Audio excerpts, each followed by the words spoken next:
जोहार झारखंड वासियों, मैं हूं आकाशदीप कुमार और आप देख रहे हैं झारखंड सर्कल। अगर आप झारखंड से हैं और झारखंड से जुड़ी हुई खबरें या पोस्ट देखना पसंद करते हैं तो झारखंड सर्कल को अभी सब्सक्राइब कर लें।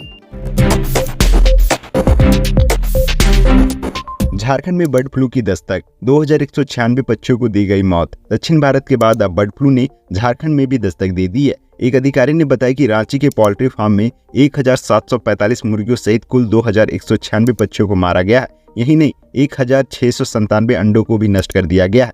नमूनों में एवियन इन्फ्लुएंजा H5N1 की पुष्टि हुई है। वहीं रांची सरकारी पोल्ट्री फार्म में बर्ड फ्लू के मामले सामने आने के बाद झारखंड की चंपई सोरेन सरकार भी अलर्ट हो गई है। राज्य सरकार ने इसे लेकर सतर्कता बरतने का निर्देश जारी किया है।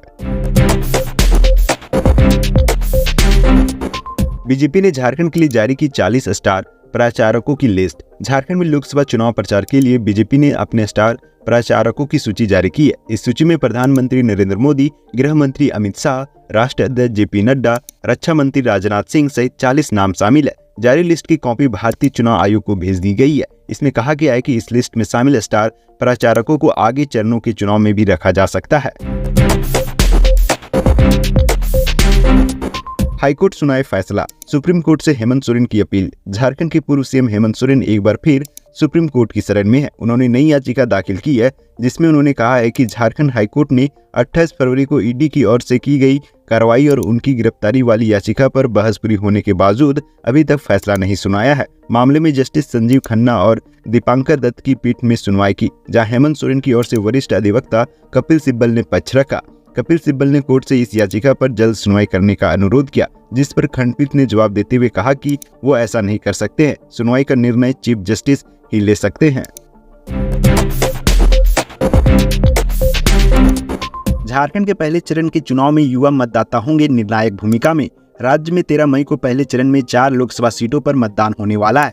इन सीटों पर युवा वोटर निर्णायक भूमिका में है। चुनाव आयोग भी उन पर ज्यादा फोकस कर रहा है। पहले चरण में होने वाले 4 सीटों पर मतदान में पहली बार 18 से 19 उम्र के 2,46,159 मतदाता अपने मताधिकार का प्रयोग करते हुए दिखेंगे। इन चारों सीटों पर पहली बार मतदान करने वालों में महिला मतदाताओं की संख्या सर्वाधिक होगी। चुनाव आयोग के आंकड़ों के अनुसार सिंहभूम, खूंटी, लोहरदगा और पलामू में 13 मई को होने वाले मतदान के दौरान 18 से 19 उम्र के वैसे मतदाता जो पहली बार अपने मताधिकार का प्रयोग करेंगे, उनमें 1,08,648 पुरुष एवं 1,37,507 महिला मतदाता है, जबकि 4 ट्रांसजेंडर मतदाता इस चुनाव में भी भागीदारी निभाएंगे।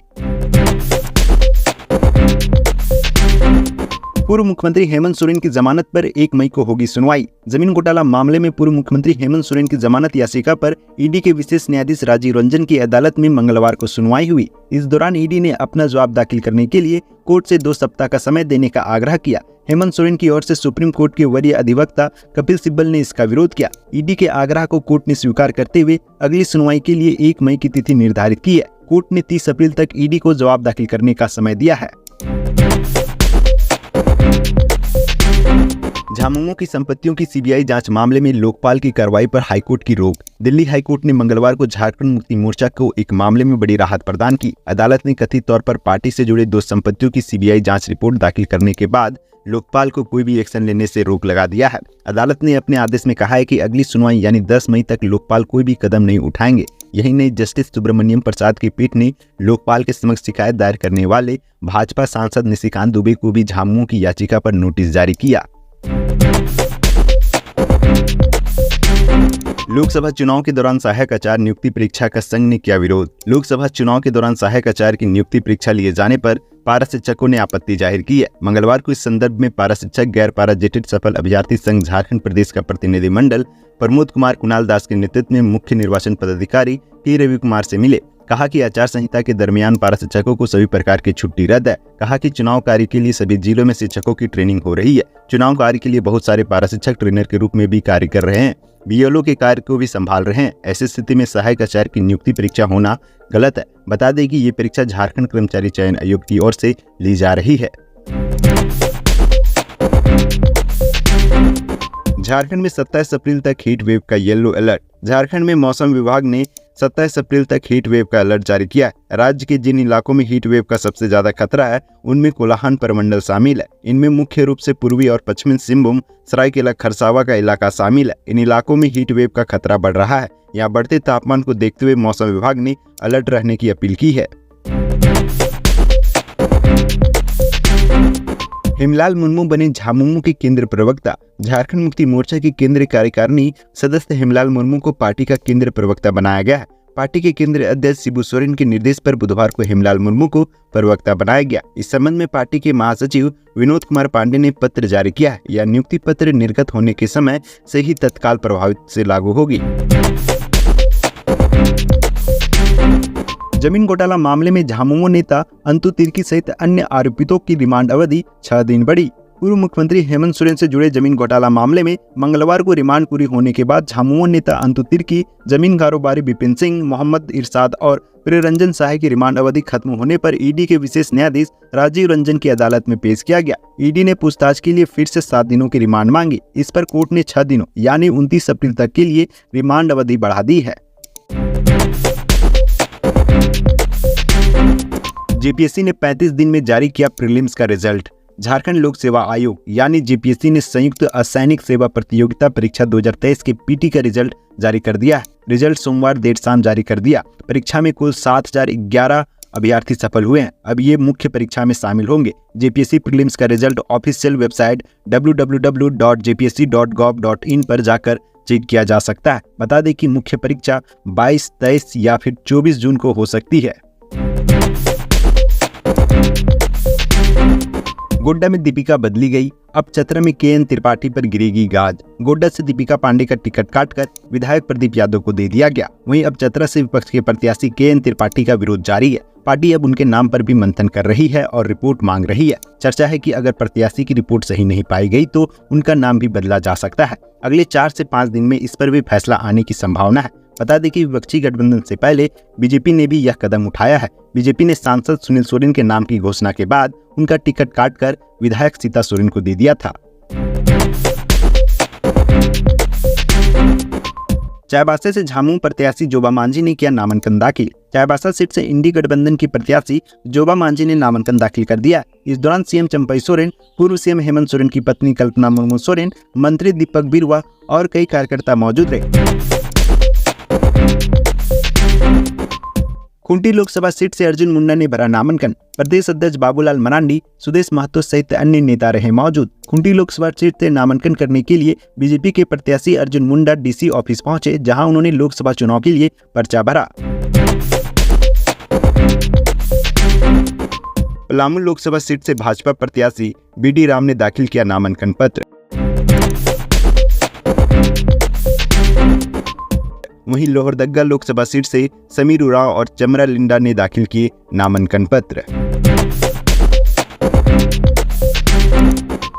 लोहरदग्गा सीट से झामुमो विधायक चमरा लिंडा ने निर्दलीय उम्मीदवार के तौर पर किया नामांकन। डुल्लू महतो पर आचार संहिता उल्लंघन का एफआईआर दर्ज। धनसार थाना में भाजपा के सांसद प्रत्याशी डुल्लू महतो पर एफआईआर दर्ज हुआ है। उनके अलावा पतरा कुल्ली फुटबॉल मैदान में चुनावी सभा के आयोजक सोना रजक, मनोज चौहान, विनोद चौहान, संजय चौहान, बंटी सिंह पर आचार संहिता के उल्लंघन का आरोप लगा है। अंचल कार्यालय धनबाद के राजस्व उप निरीक्षक देवेंद्र सिंह की शिकायत पर मामला दर्ज किया गया है। इस मामले में मंगलवार को एफआईआर दर्ज हुआ है। कल्पना सोरेन ने कहा, झारखंडी खुद बनाता है अपनी राह। विदेश में रहकर पढ़ाई पूरी करने वाले छात्र संजय को पूर्व सीएम हेमंत सोरेन की पत्नी कल्पना सोरेन ने बधाई दी है। उन्होंने ट्वीट कर लिखा है, खूब बधाई। आगे लिखा कि कोई भी विपत्ति आए, झारखंडी अपनी राह खुद बनाता है। उस राह पर चलकर अपनी मंजिल को भी पाता है, क्योंकि झारखंडियों ने कभी झुकना सीखा ही नहीं है। हजारीबाग के मशहूर होटल अरानिया विहार में लगी भीषण आग, लाखों का नुकसान। हजारीबाग के हरनगंज स्थित मशहूर होटल अरानिया विहार में अचानक आग लगने से अफरा तफरी मच गई। बताया जा रहा है कि होटल में शादी समारोह के बाद शॉर्ट सर्किट के कारण आग लग गई। बताया जा रहा है कि घटना में लगभग 50 लाख से अधिक का संपत्ति का नुकसान हुआ है। सूचना मिलने के बाद जब तक अग्निशमन विभाग की दमकल गाड़ी पहुंचती, तब तक काफी क्षति हो गई थी। भीषण आग को देखते हुए 2 दमकल गाड़ी और फायर फाइटर पहुंचे। काफी मशक्कत के बाद आग पर काबू पाया जा सका। रांची में 6 लड़कों ने 15 साल की लड़की से किया सामूहिक। रांची के पिस्का नगरी थाना क्षेत्र से एक सामूहिक का मामला सामने आया है, जहां 15 वर्ष नाबालिग छात्रा से सोमवार की रात 6 युवकों ने दुष्कर्म किया। पुलिस ने त्वरित कार्रवाई करते हुए 6 युवकों को दबोच लिया। थाने में दिए गए आवेदन के अनुसार पीड़िता अपने रिश्तेदार के यहाँ शादी में गई हुई थी। महिला का दुष्कर्म कर वीडियो बनाकर वायरल करने वाला आरोपी गिरफ्तार। देवघर में महिला का दुष्कर्म कर वीडियो बनाकर वायरल करने के आरोपी को पुलिस ने गिरफ्तार कर लिया है। साइबर डीएसपी राजा कुमार मिश्रा के नेतृत्व में साइबर थाना की पुलिस ने यह कार्रवाई की है। गिरफ्तार आरोपी का नाम रमेश मंडल है और वह दुमका जिले के तालझारी थाना क्षेत्र अंतर्गत लोरी घाघर गांव का रहने वाला है। साइबर थाना की टीम ने उसके पास से कांड में प्रयुक्त मोबाइल सहित सिम कार्ड भी बरामद हुए हैं। बॉयफ्रेंड ने अश्लील वीडियो वायरल किया, दुखी होकर नाबालिग ने। हजारीबाग के कटकम सांडी थाना क्षेत्र की एक नाबालिग ने रविवार को आत्महत्या कर ली। कहा जा रहा है कि उसके बॉयफ्रेंड ने लड़की का पर्सनल वीडियो वायरल कर दिया था, जिससे वह डिप्रेशन में चली गई थी। मामले को लेकर बताया जा रहा है कि आरोपी बॉयफ्रेंड नाबालिग लड़की को लेकर कुछ दिन पहले गुजरात गया था। इस दौरान उसने लड़की के साथ आपत्तिजनक वीडियो बना लिया था। इसके बाद परिजनों ने खोजबीन कर लड़की को वापस लाया। इसके बाद बॉयफ्रेंड ने एक वीडियो वायरल कर दिया, जिससे लड़की डिप्रेशन में आ गई और फिर उसने आत्महत्या ली। नाबालिग से छेड़छाड़ करने के आरोपित बुजुर्ग को 3 साल की सजा। पोक्सो की विशेष न्यायाधीश आसिफ इकबाल की अदालत ने मंगलवार को नाबालिग से छेड़छाड़ करने के आरोपित अमूल कांति लाल को 3 साल की सजा सुनाई है। साथ ही उस पर 10,000 जुर्माना भी लगाया है। जुर्माना नहीं देने पर उसे 1 माह की अतिरिक्त सजा भुगतनी होगी। अदालत ने आरोपित को आईपीसी की धारा 354 और पोक्सो की सेक्शन 8 के तहत दोषी पाकर 3-3 साल की सजा सुनाई है। दोनों धारा की सजा साथ-साथ चलेगी। मामले में अभियोजन की ओर से 6 गवाह की दर्ज कराई गई। आरोपित कांति लाल साहू पेशे से शिक्षक है। 22 अप्रैल 2018 को नाबालिग को उसके गांव से पढ़ाने के नाम पर रांची लाया था और उसके साथ छेड़छाड़ किया करता था। मामले को लेकर प्राथमिकी दर्ज कराई गई थी। झारखंड राज्य से आज की प्रमुख खबरें यहीं तक। इस वीडियो के बारे में कोई सजेशन या राय है तो हमें कमेंट के माध्यम से अवगत कराएं। बाकी बात आप अपना और अपने परिवार का ख्याल रखें। जोहार, जय हिंद, जय झारखंड।